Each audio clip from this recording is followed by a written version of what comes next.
विद्यार्थियों, न्याय चैप्टर का अगला टॉपिक है आधुनिक काल में न्याय विचार और जॉन रॉल्स के न्याय संबंधी विचार। तो आधुनिक काल में पहले विचारेंगे डेविड ह्यूम। इन्होंने नियमों का पालन मात्र ही न्याय कहा है। नियम सर्वहित का आधार होते हैं, तो इसलिए सर्वहित ही न्याय का स्रोत है। दूसरे विचारक जर्मी बेंथम इंग्लैंड से थे। इन्हें उपयोगितावाद का जनक कहा जाता है।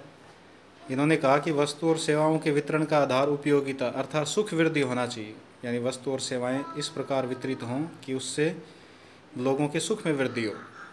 उपयोगितावाद का प्रसिद्ध वाक्य अधिकतम लोगों का अधिकतम सुख, अर्थात समाज के ज़्यादा से ज़्यादा लोगों को ज़्यादा से ज़्यादा सुख की प्राप्ति हो, यही न्याय है।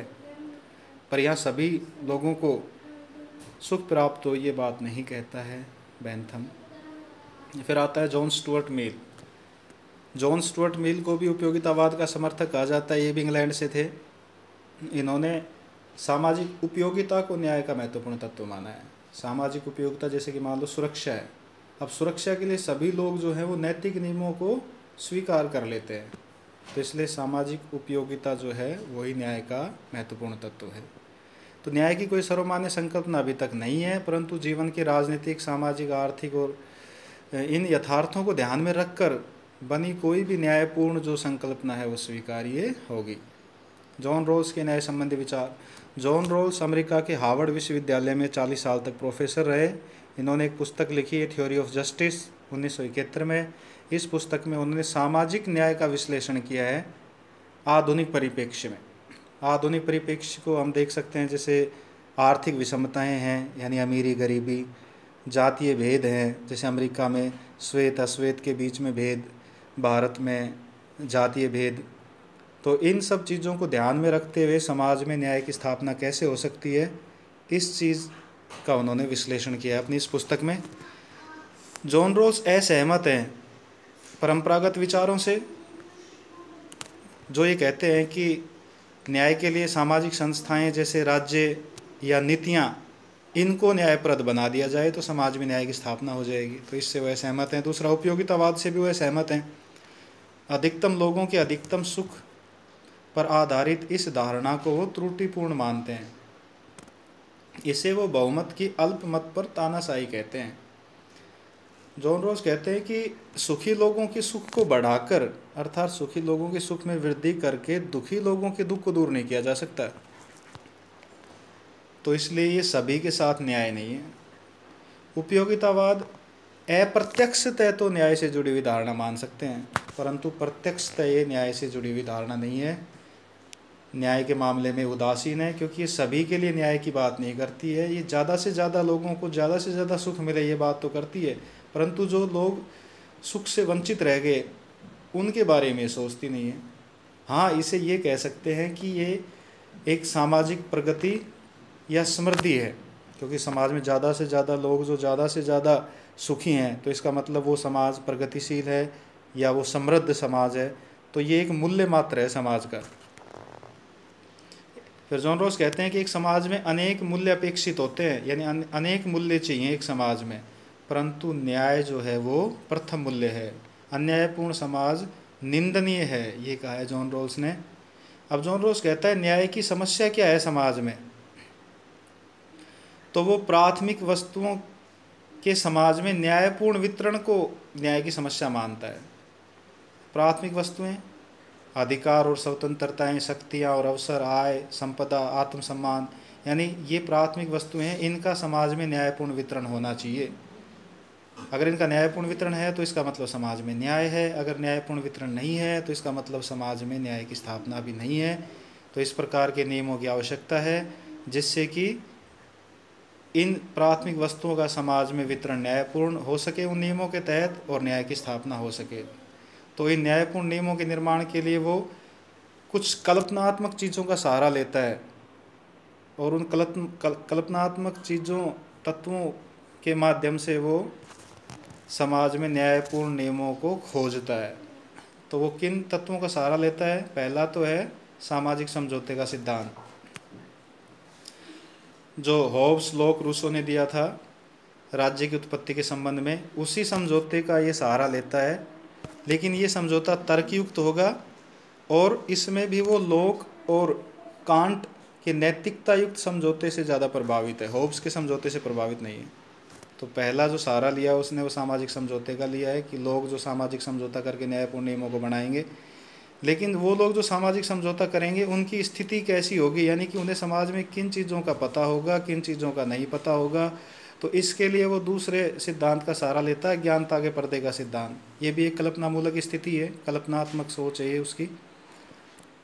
तो ये कहता है कि सामाजिक समझौता करने से पूर्व समाज के सभी वार्ताकार अज्ञानता के पर्दे के पीछे हैं। अर्थात वार्ताकारों को, या यूँ कहें कि समझौता कर समाज में न्यायपूर्ण नियम बनाने वाले जो लोग हैं, जो इकट्ठे हुए हैं न्यायपूर्ण नियम बनाने के लिए, उन व्यक्तियों को समाज में अपनी वर्तमान स्थिति का पता नहीं है कि वो समाज में किस स्थिति पर है, अमीर है, गरीब है, ऊंचे पद पर हैं, नीचे पद पर हैं। ये स्थिति का इनको अज्ञान है, यानी कि वो अज्ञानता के पर्दे के पीछे है। और जो भावी समाज बनेगा, जो ये सामाजिक समझौता कर कर इस स्थिति में जो भावी समाज बनेगा, बनाएंगे, उस भावी समाज में इनकी स्थिति क्या होगी, क्या ये अमीर होंगे, गरीब होंगे, किस घर में पैदा होंगे, तो इसका भी उनको ज्ञान नहीं है, इसका भी इन लोगों को ज्ञान नहीं है। अर्थात इस मूल स्थिति में वार्ताकारों को जीवन की सामान्य जानकारी तो है, यानी जीवन क्या है, उन्हें अपनी योग्यता भी पता है, वो कितने योग्य हैं, वे तर्कयुक्त भी हैं और अपने स्वार्थ के प्रति थोड़े सजग भी हैं, परंतु वो अहमवादी या ईर्ष्यालु नहीं है। अर्थात वार्ताकार नैतिक है। ईर्ष्यालु और अहमवादी इसलिए नहीं है क्योंकि उनको समाज में अपनी वर्तमान स्थिति का पता नहीं है ना, कि वो कितने अमीर हैं, कितने गरीब हैं, तो इसलिए उनमें ना अहम होगा ना ईर्ष्या होगी, वो नैतिक होंगे। तो ऐसी स्थिति में जब बैठकर वो सारे वार्ताकार जो है कुछ न्यायपूर्ण नियमों की स्थापना करेंगे समाज के लिए, तो वो न्यायपूर्ण निष्पक्ष रूप से हों ऐसा प्रयास करेंगे वो, और उसमें सभी को फ़ायदा हो। अगर मान लो भावी समाज में कोई व्यक्ति अपने आप को कमज़ोर स्थिति में पाता है, जब भावी समाज बनेगा तो उसमें कौन व्यक्ति किस स्थिति पर हो गए उनको पता नहीं है, पर बनने के बाद उनको पता चले कि मैं तो इस स्थिति पे हूँ, अमीर हूँ या नीची स्थिति में हूँ, तब वो ये प्रयास करेंगे नियमों को बनाते समय कि जो हीनतम स्थिति में मिले भावी समाज में, उसको भी ज़्यादा से ज़्यादा फ़ायदा रहे। क्योंकि हर व्यक्ति अपने स्वार्थ से थोड़ा सा सजग है कि वो चाहता है कि अगर मान लो मैं ही समाज जो बने भावी उसमें हीनतम स्थिति में मिलूँ, पाऊँ अपने आप को, तो मुझे ज़्यादा से ज़्यादा प्रॉफिट होना चाहिए। तो इस प्रकार के न्यायपूर्ण नियमों की स्थापना करने का वो प्रयास करेंगे। अज्ञानता के पर्दे के पीछे स्थित सभी वार्ताकार समझौता कर निम्न न्यायपूर्ण जो नियम है उनके निर्माण को सहमत होते हैं। पहला है एक समान और अधिकतम स्वतंत्रता। तो पहला नियम वो ये बनाएंगे कि समाज में जितने भी व्यक्ति हैं उनको एक समान तो स्वतंत्रता हो और ज़्यादा से ज़्यादा अधिकतम स्वतंत्रता हो, और ये स्वतंत्रता हर व्यक्ति को नसीब हो और दूसरे व्यक्तियों के साथ निभ भी सके। तो यहाँ पर देखिए जॉन रॉल्स ने स्वतंत्रता जो है उसको प्राथमिकता दी है, यानी न्याय में स्वतंत्रता को शामिल किया है। दूसरा फिर जॉन रॉल्स कहता है कि सामाजिक आर्थिक विषमताओं की व्यवस्था हो, और उसके लिए दो नियम बताता है। फिर देखिए वो कहता है कि जब भावी समाज बनेगा, अज्ञानता के पर्दे के पीछे जो लोग हैं वो वार्ताकार जो हैं वो वार्ता करके और एक अच्छा न्यायपूर्ण नियम बनाएंगे, और उसके तहत जो भावी समाज बनेगा उस समाज में सभी लोग समान होंगे शुरुआत में तो, परंतु कुछ लोग प्रतिभाशाली होंगे, कुछ लोग जो है कम प्रतिभाशाली होंगे। उसके कारण समाज में आर्थिक विषमताएं तो दोबारा से आएंगी, कुछ लोग अमीर हो जाएंगे, कुछ लोग फिर गरीब हो जाएंगे। तो उन आर्थिक विषमताओं को कैसे एडजस्ट किया जाएगा जिससे कि जो कमज़ोर स्थिति में पहुंच जाएं लोग, वो भी उनको अधिकतम फ़ायदा मिल सके।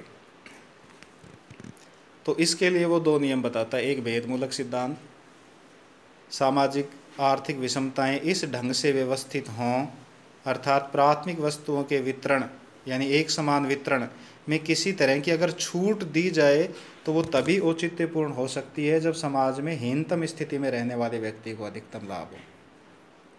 तो ये कहता है जॉन रॉल्स कि यानी भेद तभी किया जाए कि जब हीनतम स्थिति में रहने वाले व्यक्ति को अधिकतम लाभ हो, अन्यथा सभी के लिए एक समान नियम बनाए जाएंगे, उनको ही फॉलो करना पड़ेगा। पर जो हीनतम स्थिति में व्यक्ति पहुंच जाए वहाँ आप भेद कर सकते हो, यानी उन एक समान नियमों से थोड़ा हटके जा सकते हो उन लोगों के लिए।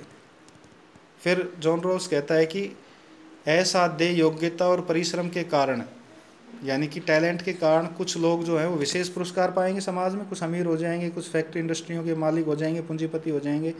तो उनको वो फैक्ट्री इंडस्ट्रियाँ, पूंजी लाभ तभी न्याय संगत माना जाएगा जब उससे गरीब लोगों को फ़ायदा हो, यानी कि एक तरह से उन पर टैक्स लगाया जाएगा और उस टैक्स से उन गरीब लोगों का कल्याण किया जाएगा, यानी कल्याणकारी राज्य की स्थापना होगी। तो इस चीज़ को वो समझाते हुए कहता है कि प्रतिभाशाली लोगों की प्रतिभा का प्रयोग करके वंचितों का कल्याण किया जाएगा। और वो इस चीज़ को कहता है कि एक समाज एक चेन की सबसे कमज़ोर कड़ी से ज़्यादा मजबूत नहीं हो सकता। जैसे एक चेन है, वो उसमें बहुत सारी कड़ियाँ मजबूत है, लेकिन एक कड़ी काफ़ी कमज़ोर है, तो उस चेन की ताकत उस कमज़ोर कड़ी से ज़्यादा नहीं है। तो इसी तरह समाज में जो सबसे कमज़ोर व्यक्ति होगा, हीनतम व्यक्ति, उससे मजबूत समाज नहीं हो सकता। इसलिए हीनतम की स्थिति सुधारना अत्यंत आवश्यक है। फिर वो कहता है दूसरा सिद्धांत कि अवसर की उचित समानता का सिद्धांत, यानी कि अवसर की उचित समानता सभी को नसीब होनी चाहिए समाज में। और इसकी प्राथमिकता का क्रम भी बताता है कि सबसे पहले जो नियम बनेंगे उसमें सबको एक समान स्वतंत्रता मिलेगी, अधिकतम स्वतंत्रता, बिजनेस करने की, संपत्ति कमाने की, या समाज में अपनी प्रतिभा से ऊपर बढ़ने की, और अधिकारों की स्वतंत्रता सबको एक समान होगी।